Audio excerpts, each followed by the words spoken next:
അന്നൊന്നും ഞാൻ പറയുന്നത് ഞാൻ മാല മോഷ്ടിച്ചിട്ടില്ല. അന്നൊന്നും ഞാൻ അങ്ങനെ തന്നെയാണ് പറയുന്നത്, മാല മോഷ്ടിച്ചിട്ടില്ല. തിരുവനന്തപുരം പേരൂർക്കടയിലെ മാല മോഷണ കേസ് നുണക്കഥ എന്ന് ക്രൈംബ്രാഞ്ചിന്റെ അന്വേഷണ റിപ്പോർട്ട്. മോഷണം പോയ മാല വീടിന് പുറത്തുള്ള മാലിന്യക്കൂനയിൽ നിന്നാണ് കിട്ടിയത് എന്നായിരുന്നു പോലീസിന്റെ കള്ളക്കഥ. എന്നാൽ മറവി പ്രശ്നമുള്ള വീട്ടുടമ വീടിനുള്ളിൽ തന്നെ മാല വെച്ചു എന്ന് ക്രൈംബ്രാഞ്ച് അന്വേഷണത്തിൽ കണ്ടെത്തി. താൻ പറഞ്ഞതെല്ലാം ശരിയാണ് എന്ന് തെളിഞ്ഞുവെന്ന് ബിന്ദു മാതൃഭൂമി ന്യൂസിനോട് പറഞ്ഞു. പോലീസ് തന്റെ മേൽ കുറ്റം ആരോപിക്കുകയായിരുന്നു എന്ന് ബിന്ദു ആവർത്തിച്ചു. എസ്ഐയും പോലീസും അത് മാല മോഷ്ടിച്ചു എന്നാണ് ആ കുറ്റം എൻ്റെ തലയിൽ വെച്ച് കിട്ടിത്തന്നത്. ഈ ഓമന ഡാനിയലിന് ഒരു മറവിക്കുറവുള്ള ആളാണെന്ന് പറയുന്നു. എനിക്കറിയത്തില്ല, മറവിക്കുറവുള്ള കാര്യം പിന്നെ എനിക്കറിയത്തില്ല. വീട്ടിൽ നിന്ന് തന്നെയാണ് മാല കിട്ടിയെന്നാണ് ഇപ്പോൾ ക്രൈംബ്രാഞ്ച് റിപ്പോർട്ടിലുള്ളത്.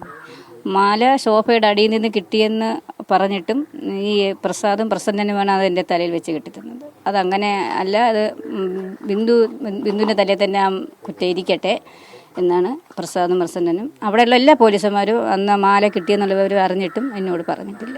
അന്ന് ഈ പോലീസിന്റെ ഭാഗത്തു നിന്ന് ക്രൂര പീഡനമാണ് ഏറ്റവും കണ്ടത്. വെള്ളം കുടിക്കാൻ വെള്ളം തന്നില്ല, വ്യവസ്ഥയാക്കി ദേഹപരിശോധന നടത്തി. എന്തൊക്കെയാണ് അന്ന് പോലീസ് ചെയ്തത്? റൂമിൽ കൊണ്ടുപോയി ഒരു വണ്ട കൊണ്ടുപോയി ടോപ്പെല്ലാം മാറ്റി തന്നെ പരിശോധിച്ചു. പിന്നെ എൻ്റെ ബാഗ് പരിശോധിച്ചു. സ്വർണം പണയം വെച്ചോ എന്നുള്ള ഒരു കാര്യത്തിനായിരിക്കാം ബാഗെല്ലാം പരിശോധിച്ച് എൻ്റെ പേഴ്സും എല്ലാ കാര്യങ്ങളും പരിശോധിക്കുകയുണ്ടായി.